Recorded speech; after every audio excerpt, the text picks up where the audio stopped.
عاملين مهرجان ختام حمله حياه بلا تدخين هنا في الCIC.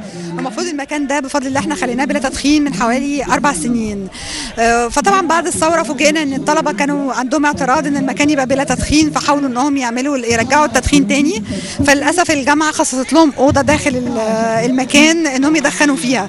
فتواجدنا بسرعه للمكان عشان نلحق الارض النظيفه اللي موجوده في مصر، او الارض اللي فيها فعلا هواء نقي في مصر. فتواجدنا منذ 10 ايام، بدانا نعمل حمله توعيه للطلبه، بدانا نعمل مسابقه للاقلاع عن التدخين، بدانا نعمل مهرجانات ومسابقات ما بين الطلبه، وبدانا نتكلم معاهم بالاقناع ان المكان ده بؤره نظيفه وان ده لمصلحتهم وان ده عشان يبنوا مصر الجديده، فلازم صحتهم تبقى فعلا كويسه وتبقى المكان ده بلا تدخين. بنكمل حملتنا اللي موجوده من 4 سنين تقريبا في الجامعه.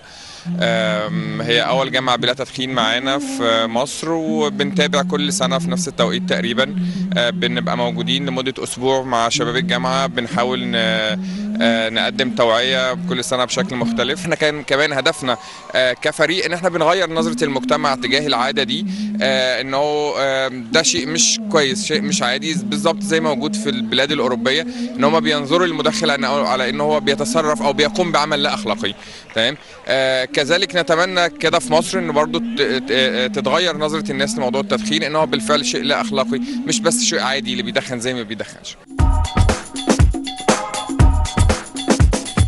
التدخين طبعا حاجة مضرة جدا للصحة، واحنا النهارده عاملين حياة بلا تدخين عشان كل واحد لازم يعرف ان التدخين مضر وما ينفعش يدخن. التدخين مش كويس خالص، وعلى مدار السنين هيتعب الصحة جدا وبس.